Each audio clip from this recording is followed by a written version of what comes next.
I'm so pleased to extend a warm Authors and Innovators welcome to BK Fulton, author of The Blueprint, Lessons for Living Your Best Life. Mr. Fulton is an entrepreneur, investor, and filmmaker, and most importantly, from my experience, a storyteller. He was previously an executive at Verizon, where he oversaw the Mid-Atlantic operations in Virginia and West Virginia. I want to talk a little bit about that. He's held senior leadership positions with the U.S. Department of Commerce, AOL, Time Warner, and the National Urban League. He now runs an independent film company, Solidify Productions, in and around his hometown of Richmond, Virginia. He's been an investor, a guide, a trusted advisor to countless entrepreneurs, and he's sharing some of his observations and experiences in this terrific new book, The Blueprint, which is a collection of editor's notes that he published in Soul Vision magazine. This is a magazine that BK founded, and he grew to more than 150,000 subscribers prior to moving on to other entrepreneurial adventures, including an upcoming movie with Samuel L. Jackson and Uma Thurman. Welcome, BK Fulton. I'm so pleased to finally get to talk with you and to meet you. I'm really interested in sharing your story with our Author and Innovators audience. Tell us a bit more about how you got started in business. And as you state in the book, you are not always on a leadership track. Right. Well, Larry, thanks for having me. It's a pleasure to be here. And I look forward to our exchange for a little bit. But I got started in entrepreneurship actually really early, when I was like 10 years old, and used to cut grass as part of my dad's crew, and then decided when I was all of 10 that I wanted to have my own business. And because I couldn't drive, I needed him to drive me to the jobs. I needed his lawnmowers, his gas, and a few of his customers. And so my dad laughed about it. He said, yeah, okay. And so one guy, a guy named John Lawson, who runs the largest construction firm in Virginia, he became my first customer and is still a friend to this day. He's like my second dad. But, you know, so I've always had the entrepreneurial bug. But when I went to engineering school and then became a Sloan Fellow, went to graduate school and law school, I decided that maybe big business was the way I was going to go. And then after retiring from heading the Mid-Atlantic region for Verizon, which included Maryland, D.C., Delaware, and Washington, I then relocated back to Virginia and retired and started Solidify Productions because I wanted to be able to tell amazing stories, because it was stories about the success of my ancestors in particular that really put my life on rocket boosters. When I was at Virginia Tech studying engineering, I was flunking out fast. I mean, it was too many beautiful women, too much fun to have and playing ball and hanging out and dancing. It was cold in the winter, so I didn't like the cold, so I didn't want to go to class. And that is not a good formula for success. And so I went to the library to plan my escape. And I think it was divine. I ended up in the E185 section in any Dewey Decimal System. That's the section on black people. And I started reading about people like Lewis Latimer, whose family was from Virginia, and they ran away to Massachusetts, where he learned to draft and helped to create things like the filament for the light bulb, wrote the very first book on incandescence, drew the original patents for the telephone. And I'm like, wait a minute, a guy that looked like me, family from my home state, did that? I can do Virginia Tech. And so I went from the probations list to the dean's list to the board of directors. So lesson one, read the right stuff. Right. And read. Read, but not just any reading, because I was reading, but it wasn't the right stuff. And so once you start reading the right stuff, it pours into you. And for any human being, mirrors and windows are important. Early on, do you see yourself reflected in the stuff you're taking in? That helps you to figure out who you are in the world, where you fit in the world. And then once you're okay with you, you're able to look through windows, other people's lives, people that are in the human family, and say, if they did it, I can do it. And so you need both good role models, good windows, and good impressions, people that you relate to, showing you that you're okay, that you're enough. And when I wrote the book, I realized that not everybody gets that messaging. We get the standard, okay, read, you can be great, you can do whatever you want to do.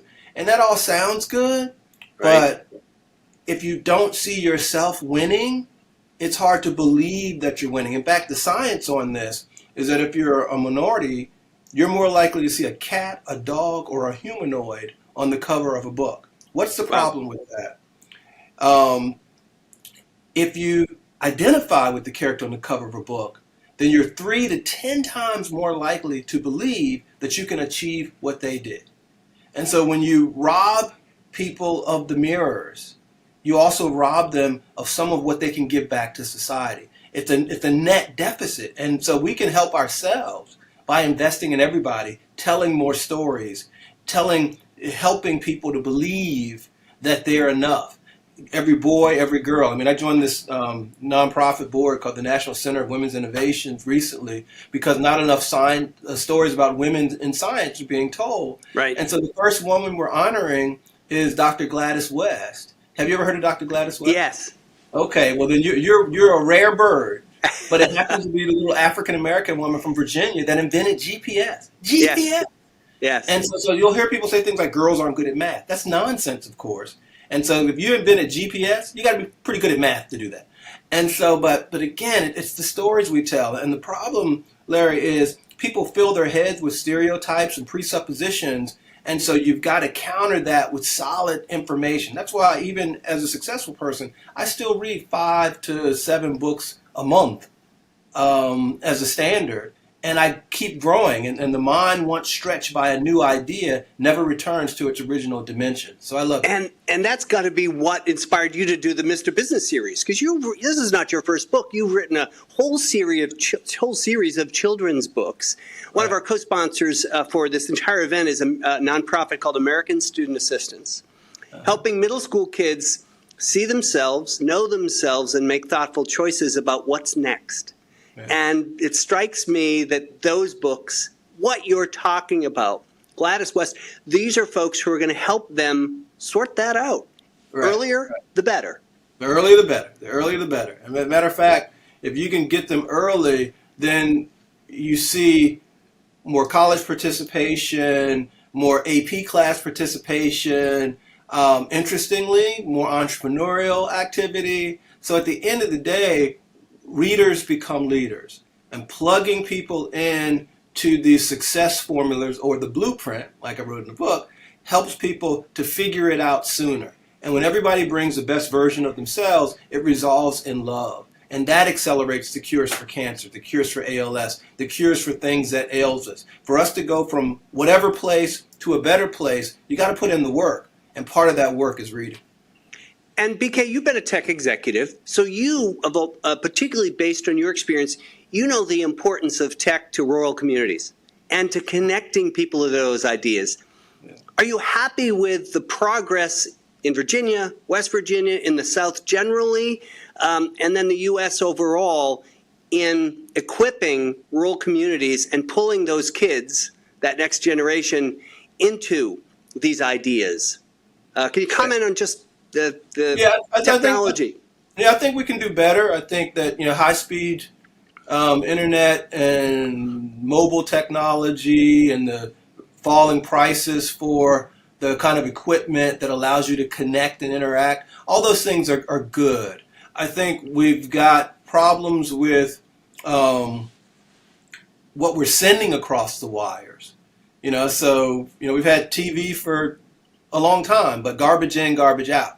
And so if you're just watching horror shows or crazy stuff or Jerry Springer type of stuff, then that's not going to be the kind of stuff that helps your mind to evolve to the best version of itself.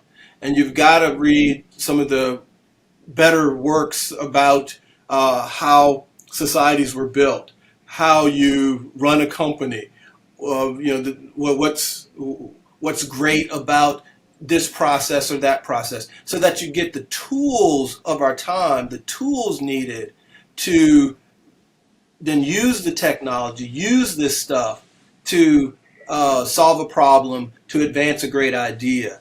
And so I'm happy with the technology, and I think we've got to work on the content. You say in the book, BK, you want people to do something with their gifts. How do they even know we all grow as people. We're all different people that when we're 50 versus when we're 20. How do people know their gifts? I'm speaking. I want you to speak directly to these entrepreneurs and figure out how to use them. Yeah, sure. So your gifts are essentially the talents that you have or you hone. The fun thing is you can evolve the gifts. So if you want to be a writer, you have to sit down and write. If you want to make movies, at some point you got to work with people who made movies and work on something. Maybe you start with the short and you evolve to a feature. We're on our 20th film now, and 20 books and 3 Broadway shows, 2 of which have been #1, and we were nominated for 2 Tonys. Yeah, amazing. I didn't do that before I did it, and so having not done it is not a good excuse. And so one of the things is people have to set aside the excuses. What I did when I had this awakening and started performing better is I wrote a 60-year plan, and I basically looked at the lives of people that I respected. And then I said, okay, what are the common denominators for their life? And all of my people had college, so I knew I had to finish college. All of them were lawyers, so I went to law school. All of them worked in the Northeast at some point, so I ended up working in the Northeast for a while. And I retired on plan at 49 years, 348 days. I had a 50-year target, and I hit it. Wow. I actually was ahead of schedule. And you did it.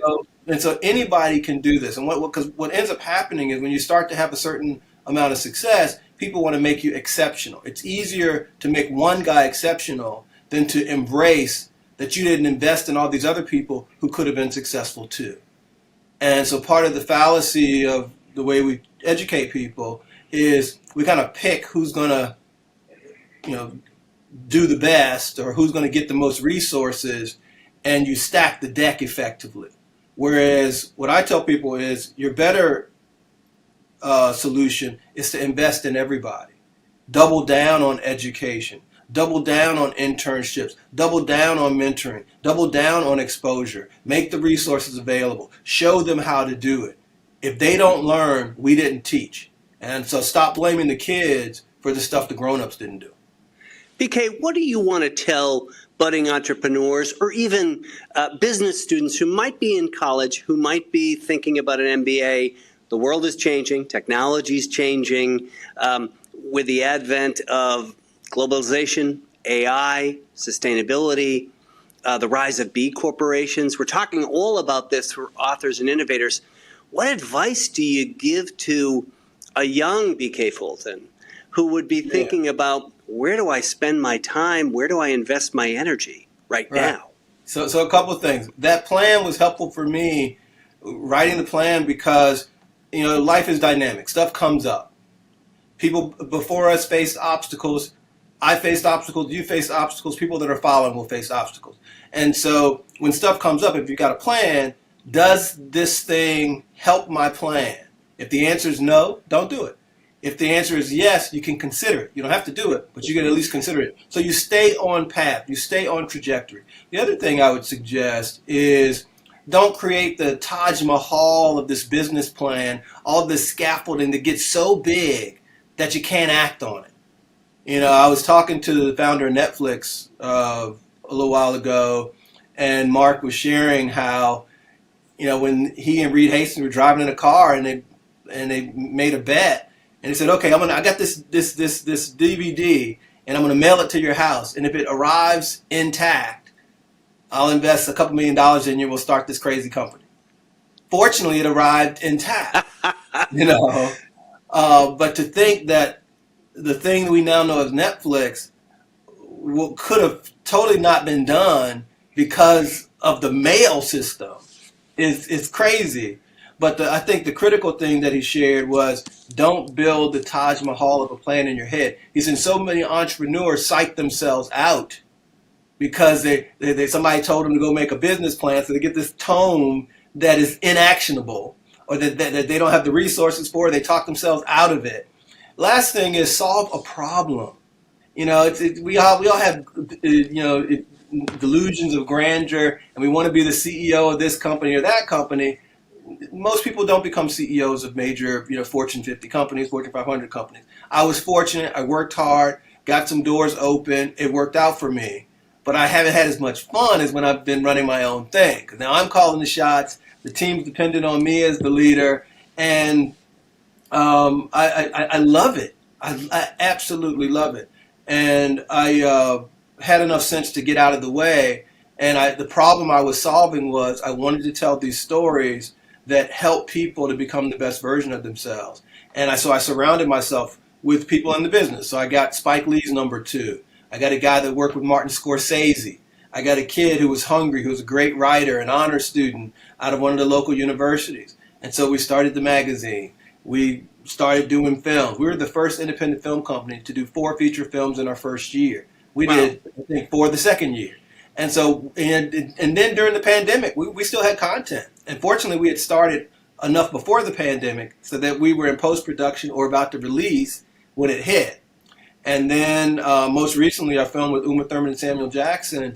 We had finished filming it before the writer's strike and the actor's strike. So there was a bidding war for our film because it was complete.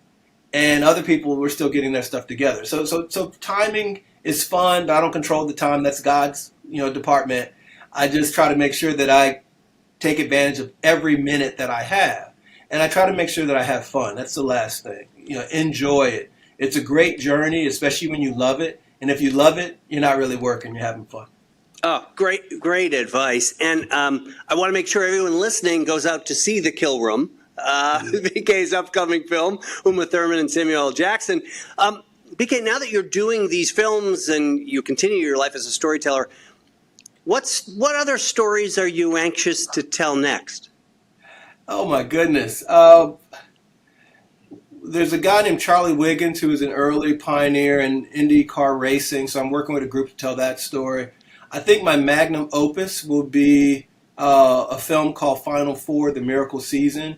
It's about the 1983 NC State Wolfpack team and that championship season. Wow. A true Cinderella, winning the big dance, Coach Valvano, and him creating the V Foundation. As a matter of fact, we're going to give some of the proceeds to the V Foundation, about 10% actually, because we believe in that much. That part of the reason to do this work is not just to get on the big screen and have your name in lights, but to be more for your community, to be more for the people that you love. And as you start to get our age and get a few gray hairs, you realize it's not about the vanity of self, but about the love of community and the love of something bigger. I want to leave behind pools that I never swim in.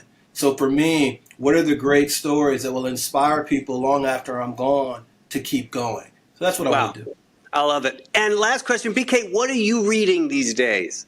Oh, my goodness. I knew you were going to ask me that, so I prepared a short list. So I'm almost finished with The Great Dissenter about Justice John Marshall Harlan, and Walk Through Fire by Sheila Johnson. She was the first African-American female billionaire. Power Broker, Lyndon Johnson's Path to Power. It's a 4-volume set. Yeah, Caro's set. Yeah, wow. Reading about the Warner Brothers. And then I'm going to throw in the new Elon Musk book.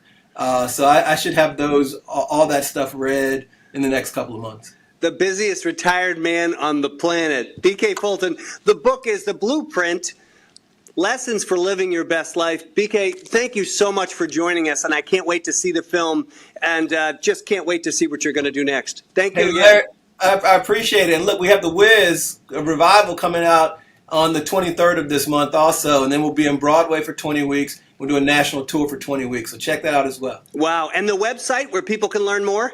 www.solidify, SOULIDIFLY.com. I hope everyone will check it out. BK Fulton, thank you again. Thank you, Larry.